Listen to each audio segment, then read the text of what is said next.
All right. Hi, Pammy here. I'm coming to you today from my workstation. I actually sit at my kitchen table so I can get some natural light from outside. I love the natural light. Anyway, as you all of you notice, I'm locked, right? Well, before I was locked, I was natural. And I, in fact, went natural for 11 years before I locked my hair. So, let's talk about it today on Locks Talk. Going au natural via the big shop.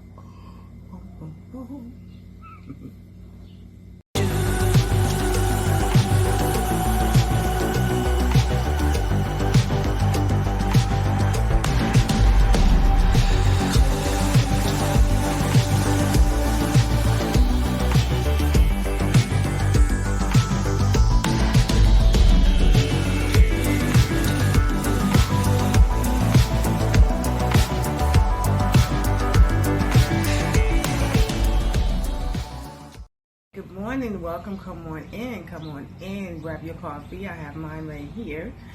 It's early Saturday morning, of course. I usually record on Fridays, but unfortunately, not unfortunately, no, let me retract that.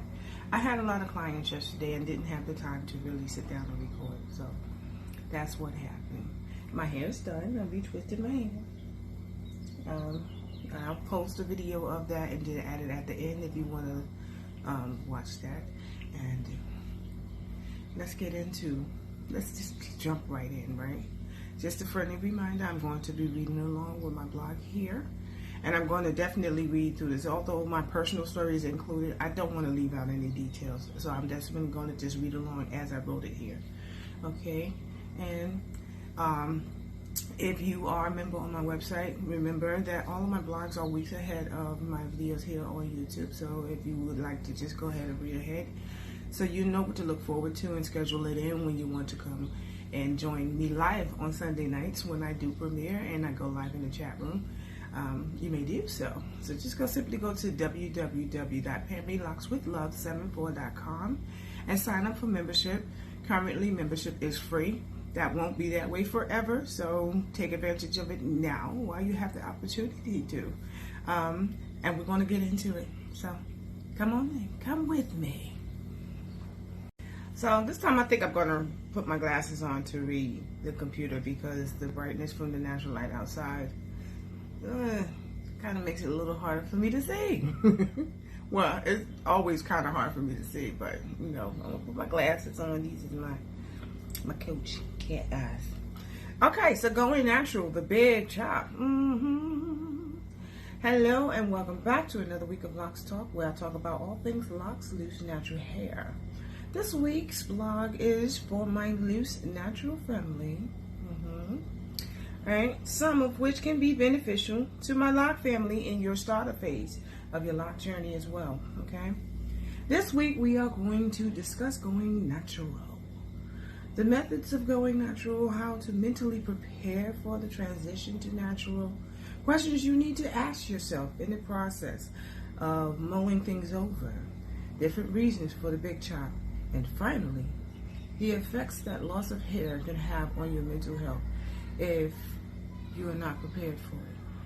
So it can definitely have effects on your mental health. Okay?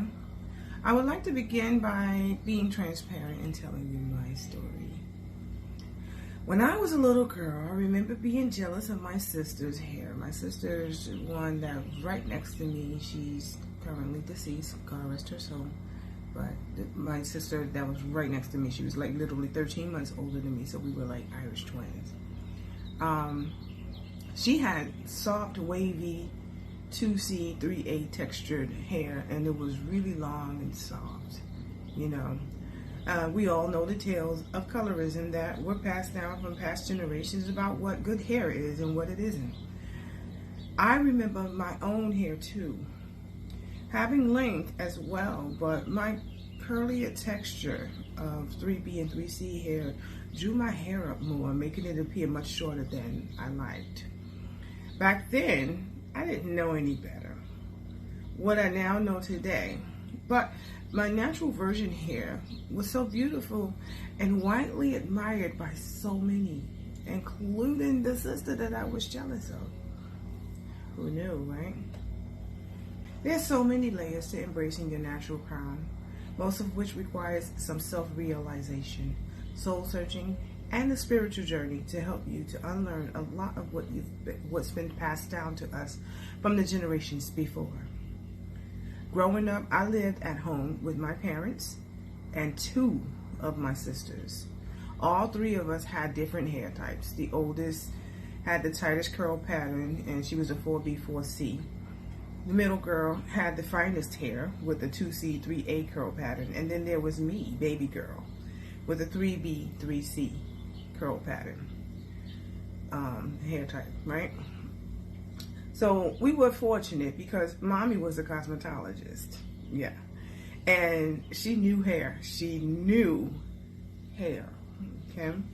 She taught us everything she knew about hair. And young too. I'm talking 5 years old. Okay. She taught us how to wash and condition, how to detangle, how to section properly for drying, how to blow dry using a comb and brush. No attachable combs on the dryer. That's something new that came along later. She taught us how to do it with a comb in one hand and a dryer in the other hand. How to braid, how to roller set, and press and curl with hot comb and snap curling irons. No, she didn't teach us how to use the hot comb and the snap curl iron until we were older, but those were the things that she taught us. As we grew older, my sisters and I would do each other's hair.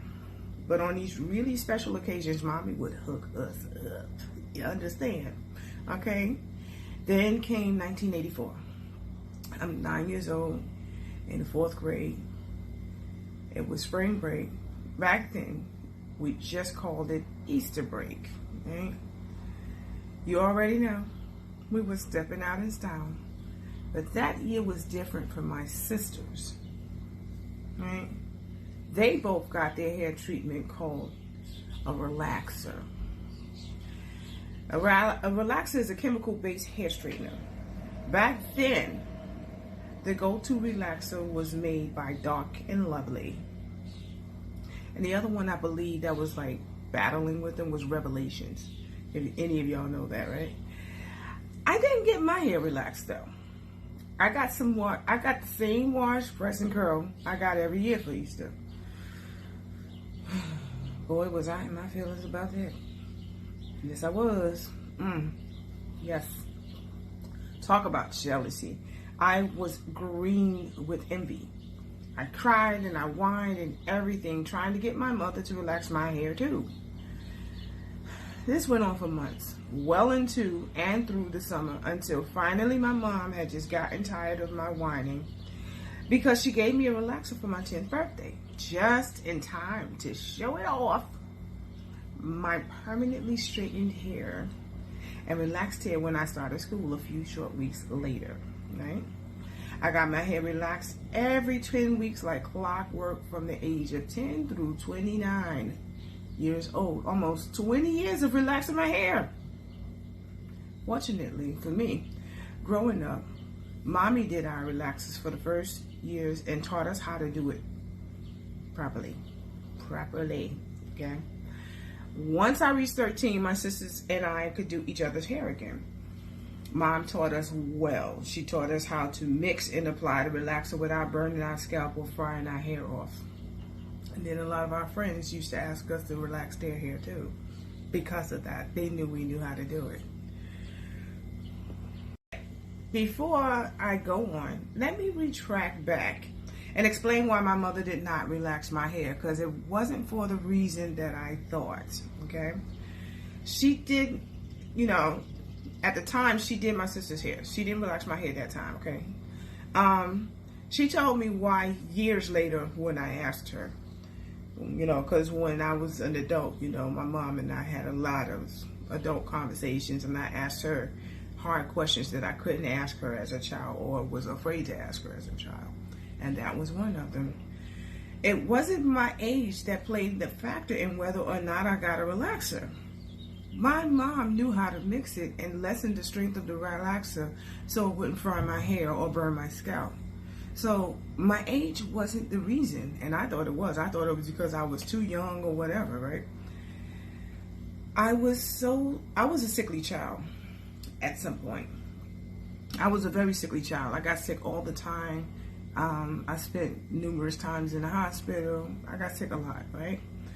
But at some point when I was almost 8, my immune system was super weak, like it was really low.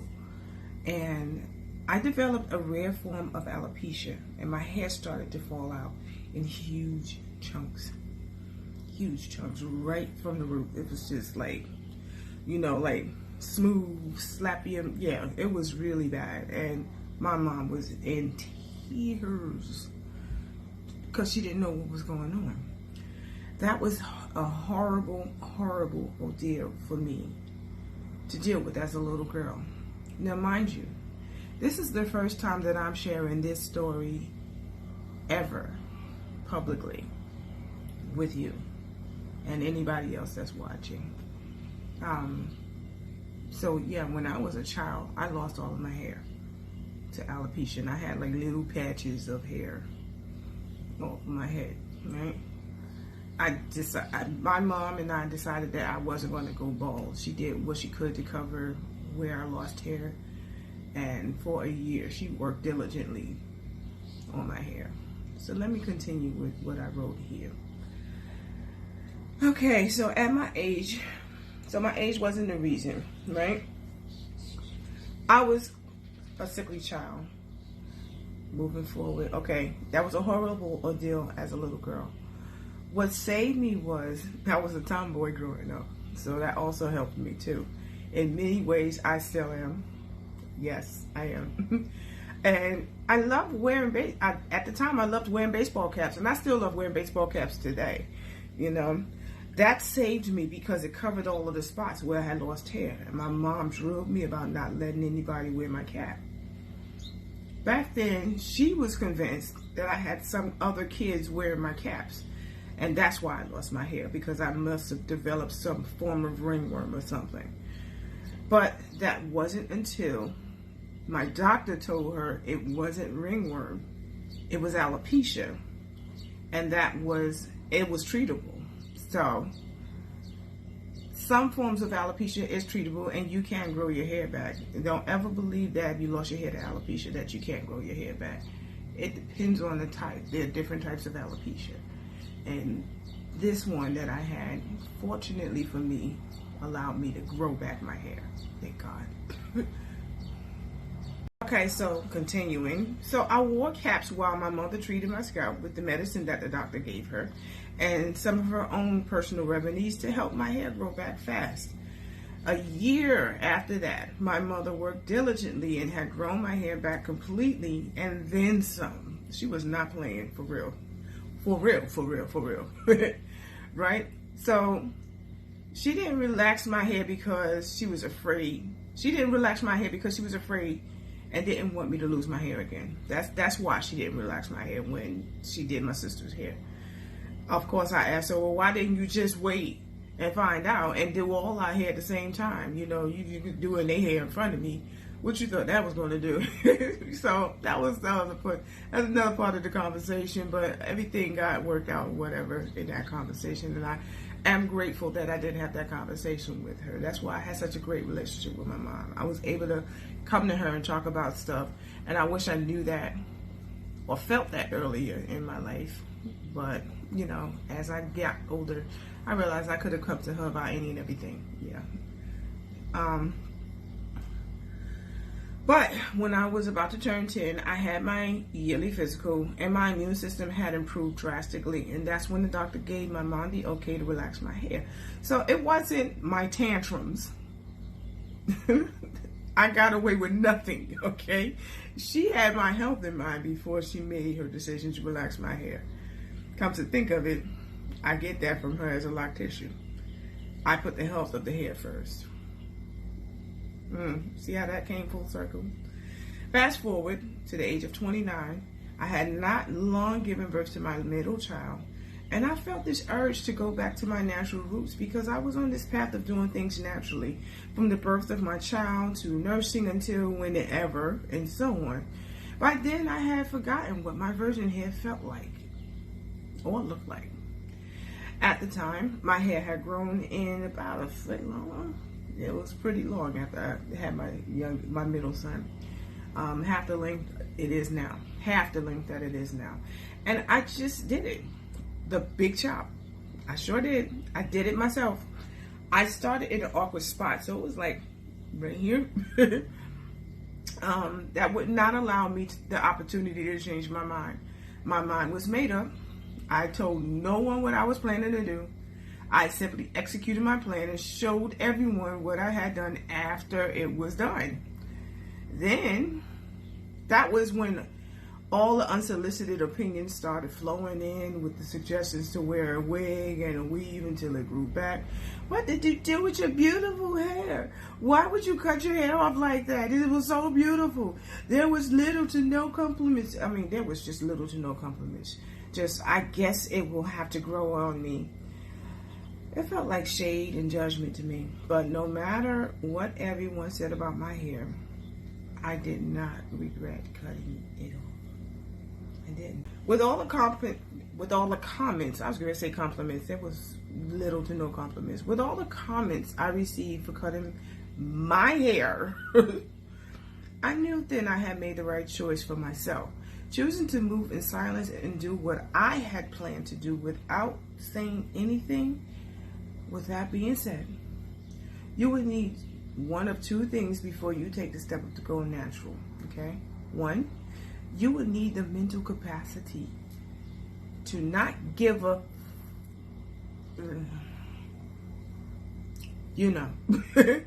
what anyone thinks. Move in silence and execute your plan. Two, make sure you have a strong supporter or support system that will have your back throughout your transition into and through your next journey. If it's too hard for you to go it alone, make sure you have a good, strong supporter with you, okay? Some will need both. The preparation for a big chop transition occurs when you ask yourself the following questions and you answer them truthfully with transparency. Just be honest with yourself. If there's no one else you can be honest with, you at least have to be honest with yourself, okay? Why, how, when, what, okay? One, why? Why do I want to do this? What's my why? Ask yourself that question. Think about it and answer yourself honestly. Two, how do I plan this transition? Do I do the big chop? Can I handle that? How do I maintain it once it's done? This question requires quite a bit of research. Note, don't go natural until you have the knowledge of how to take care of your hair once you do. Okay? Don't figure it out after the fact, because you're going to be frustrated. And the stress of that could cause you to lose your hair. So make sure you do your research before you do so, okay? 3, when will be an ideal time for me to make this transition? I chose late winter. So when I went into the spring, I sprung a whole new person. 4, what will I benefit from making this transition? What will I think of myself when I make this transition? All these are questions you're asking yourself, not other people. Don't even bother to ask other people, because you don't want anybody to insert their opinions into this. This is only about you. So this is a conversation you need to have with yourself, and be honest with yourself, okay? These questions may seem very basic, but each of these questions will lead to a different response from each individual who answers them. No one has the same answer to these questions. Your journey is your own. It is what you make it. There are more reasons why a big chop is done other than transitioning back to your natural hair. So let's go over some of those reasons. 1, spiritual growth and wanting to begin again with virgin hair. That was one of my reasons. Embracing your naturalness, your true authentic self. A big chop It's symbolic of cleansing and starting anew. Yeah. Number 2, in addition to number 1, to prepare yourself for transition into your lock journey. That's, I think 2 of my clients, I went through that with them. I've been with them from transitioning from processed hair, having a big chop, going into their natural journey, and then now they're locked. Actually, it's 3 of them, so yeah, 3 of my clients. Number 3, to free yourself chemically straightening your hair or relaxing your hair. And this is most common for those who choose to maintain their straight styles, but by using silk press method instead of chemicals. I did it to free myself of using, chemicals like relaxers and texturizers in my hair, but I didn't plan on keeping my hair straight with heat and stuff, so I gave that up too. 4, this one is hard. This one is a hard one. Involuntary big chop due to chronic illness such as alopecia, cancer, lupus, and other autoimmune illnesses that causes severe hair loss. Number 5, to remove damaged hair caused by chemicals, heat damage, or bleach damage, such as severe split ends, overly processed or fried hair, or breakage. This is also involuntary and happens as a result of negligence or lack of education for self or from your stylist. Oftentimes, people, they go to get their hair done, and sometimes the stylist is giving them very crucial information and they're not paying any attention. And I get it, because you come to relax, you don't want to really sit and, listen through all of that stuff, which is why I said, although I make it my business to educate somebody, if somebody wants me to shut the hell up, I'm not going to sit there and talk, but I will remind them, make sure that you get the information that you need, and I'll give them the resources that, we don't have to talk during this session, but, you can always read my blogs, or you can go to YouTube and just watch and listen on your spare time. Just make sure you educate yourself about your hair. Please don't tell me you didn't know when you had all the resources being given to you and you just decided not to take them. Okay? There are 2 major ways to transition to your natural virgin hair texture. One is the big chop, right? And the other is a gradual trim. So it's like as your hair grow out, you cut off a little bit, and it grows out a little more, you cut off a little bit, until eventually you just have your natural hair. And the texturized or textured relaxed hair, chemically treated hair is eventually all cut away, right? But first and foremost, let me put a myth to sleep.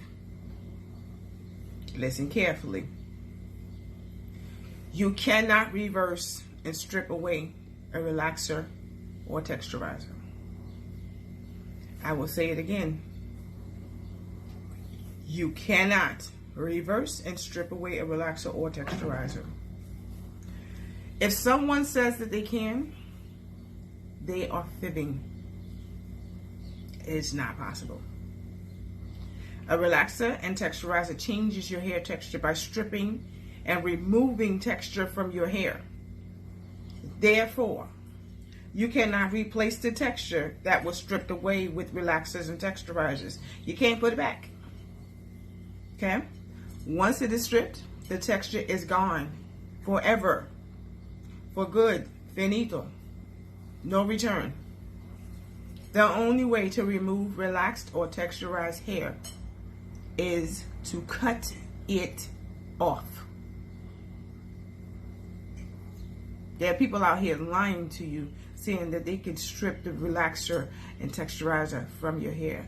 No, they can't. There's nothing to strip from your hair. The texturizer and the relaxer has stripped your hair of texture and removed it. It cannot be put back. Your natural texture is done by you, by nature, not by someone. Okay? Just keep that in mind. So, Now we're moving into the big chop versus grow and chop. Phase one of my niece's big chop natural journey before the lock phase, going into phase two. So the illustration you see here, this is my niece Danielle. She did the big chop, but she, of course, had a strong support system. Moi, auntie, and she was able to get through her big chop. The process of transitioning to natural hair involves several components, but the two most important ones are the physical, which is the cutting of the hair, and the mental transition. The big chop is the act of cutting off all of your hair or all of your processed hair, leaving you with your natural virgin hair to take care of. Cutting off the relaxed or texturized hair is generally why most would choose the grow and chop method to transition into the natural hair. This is the easiest way to transition for most, because you really have to have really strong mental capacity to pull off the big chop, or a really strong support system, or both.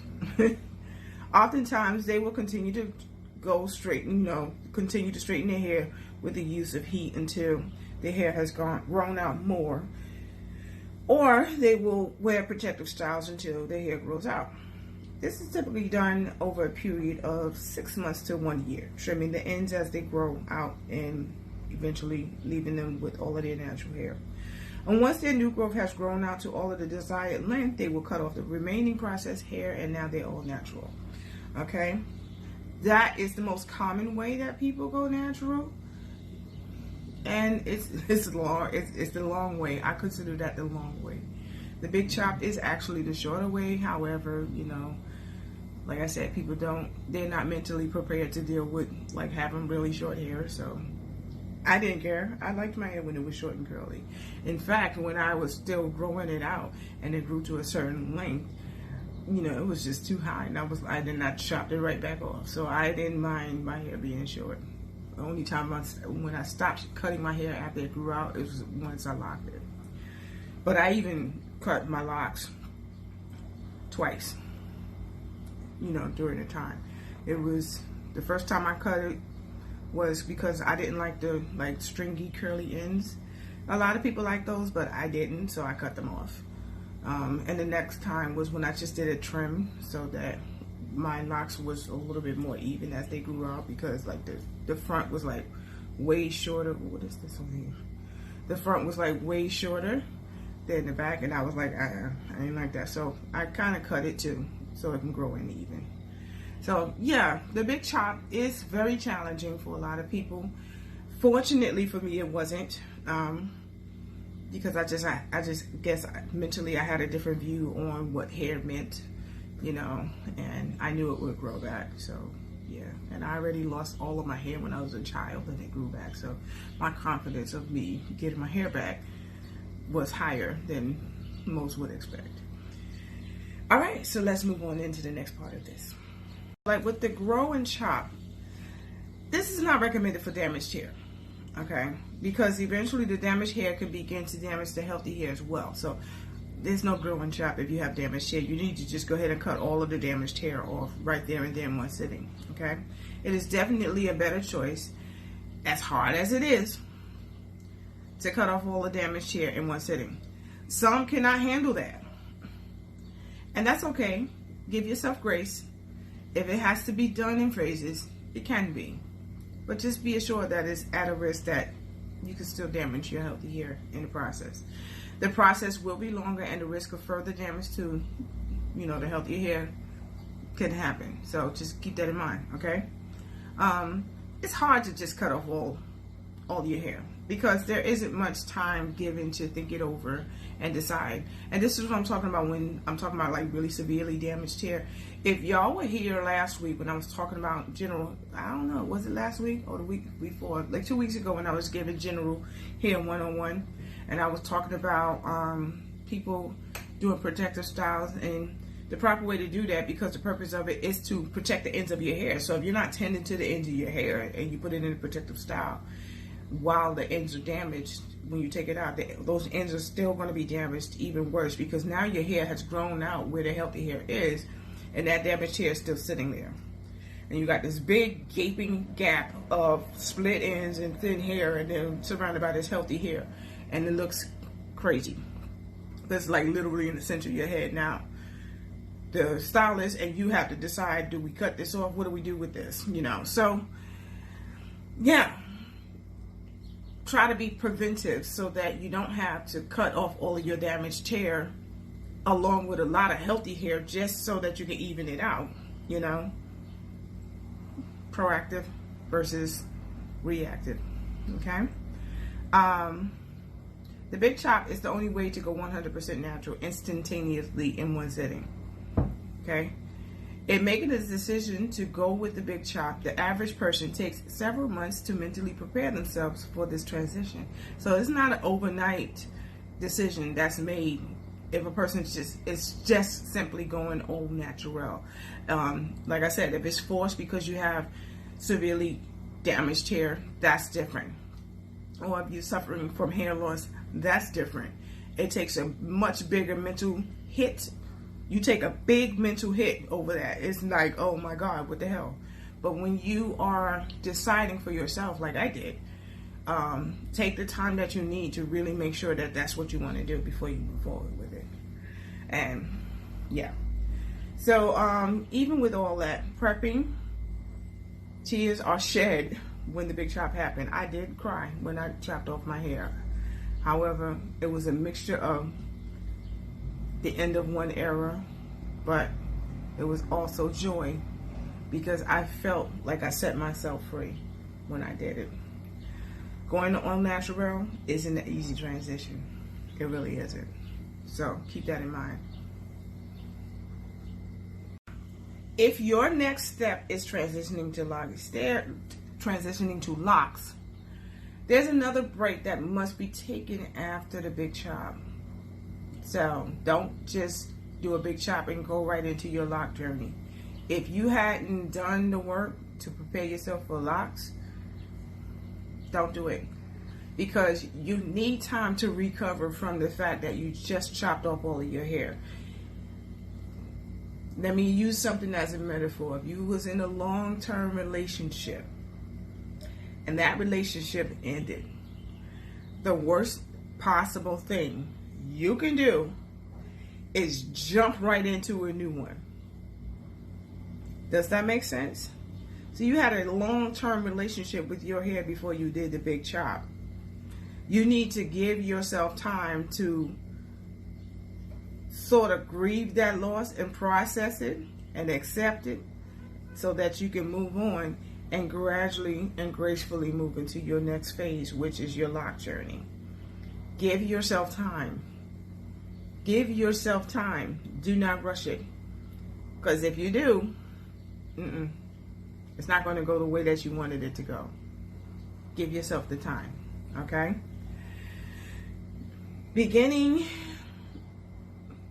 Okay, so let me go back to this. This break is very beneficial because you are beginning to train your brain to adjust to the physical changes of your hair. That's why I say give yourself time.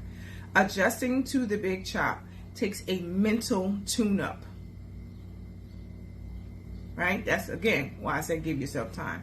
It is a good way to prepare for the adjustments you will be making through each phase of your lock journey, if you plan to go through it authentically.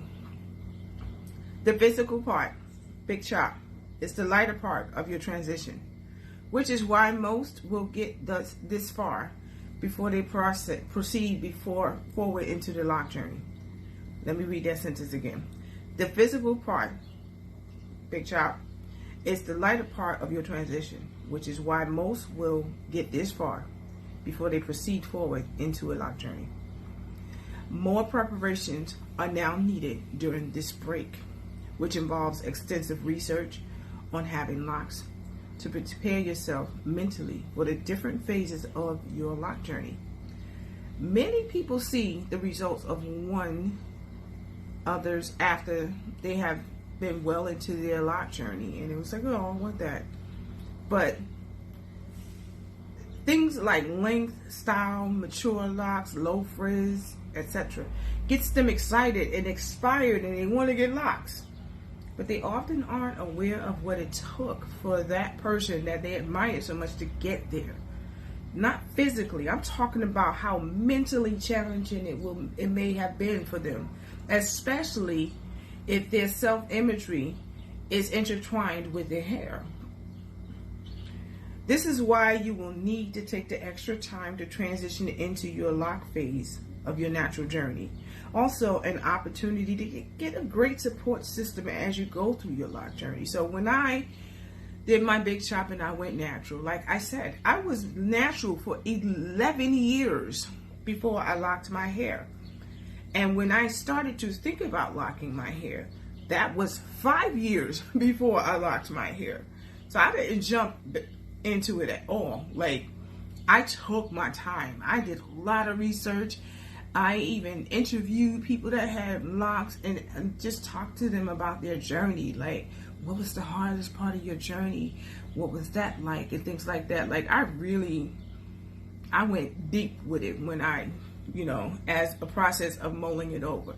Now, when it came to that, the answers that I got from people when I did interviews did not change or alter what my decision for myself was going to be. It was just to give myself an opportunity to learn what is possible, what can possibly happen throughout my journey.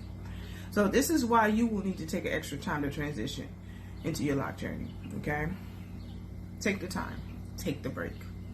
Don't jump into a new relationship after you just broke up with your long-term relationship with your hair. Now we're going to get into the hard part. This part is hard. Involuntary chopping the hair off. Involuntarily chopping the hair off due to illness or damage is the hardest transition. I mean, like, I'm triggered and remembering how horrible that feeling was when my hair was just falling out in clumps and my mother didn't know what to do. Like, she was all about hair. She knew hair. And for it to affect her the way that it did, my mother was crying like crazy. And I was right there with her. Like, what's going on? I don't understand this. There isn't much time or space to mentally prepare for this decision. Chronic illness that causes hair loss has a tremendous effect on a person's psyche. The hair loss and the physical effect. The hair loss is the physical effect, but it is the psychosocial aspects that are more severe in these cases. Hair is a key part of our self-image and our self-expression, aspects that can be destroyed instantly with hair loss.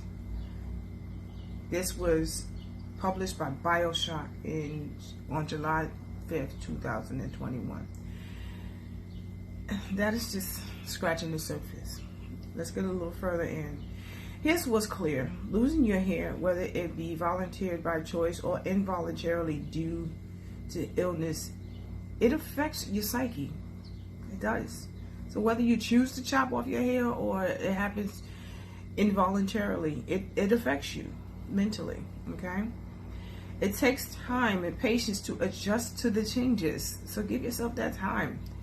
If it is a choice, be as certain as you can with your choice. It takes time for hair to regrow. People will say, oh, don't worry, it'll grow back. Yeah, but it takes time. Don't think that's going to happen overnight, right? If it is involuntary, the mental impact is much more difficult. Seek out the help and support you will need to help you through. I speak from personal experience. I really do.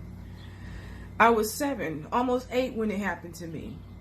And this is one memory I chose not to suppress because my mom was my rock through this. And she helped me to get my hair back. Yeah, I miss you, Mama. Because of that love and support she gave me, I know how to be there to support and treat others that need that support if and whenever I am needed. In some cases, the hair comes back with time and patience. in other cases, it may not. But the love and support you surround yourself with will help you make it through. Okay? So we've reached the end of this week's Going Natural. And I got a little bit of emotion in that because, you know, I've had a couple of clients that has been dealing with alopecia or has dealt with some form of hair loss. And, you know, I've been helping them get through this situation and helping them get it treated and their hair to grow back. And there are other scalp issues that I've had clients go through that I've supported them through as well. And so I understand what it's like. You know, I can have empathy, and even the clients that I speak of, they didn't even know that I actually suffered from alopecia myself and went through a year as a child. You have no idea how hard that was with kids that knew that I was missing hair, because children are cruel. They are. And yes, I was bullied through that time, but when my hair grew back, my confidence did too, and I damn sure did fight back. So I'm a big advocate that fights against bullies, because I don't tolerate it at all. I have a zero tolerance for bullying. I do. Next week I'm going to, because we started touching the surface of transitioning phase 2 into your natural journey and locking your hair. So this is that discussion is for locked people as well as natural people that's considering locking their hair, and they just need that extra information and oomph to get them over the hump to get to the next stage. So it's a 2-part series, and I hope that if you are going to be joining the Lock Tribe, that the information that I share with you will help you with making your decision. And if you need a really good loctician that's going to join you in your journey to make sure that you enjoy it and make it as grand as possible, you know what, hit a sister up and we can do a one-on-one consultation. The consultations is a little more personal than what you get here on the channel. I share general 101 quote unquote information that everybody should know, but when you have like personal stuff that pertains only to you, that's where the consultations come in. So thank you for joining me this week on Locks Talk. Until next week, have a happy and healthy hair journey from my chair to yours. Bye.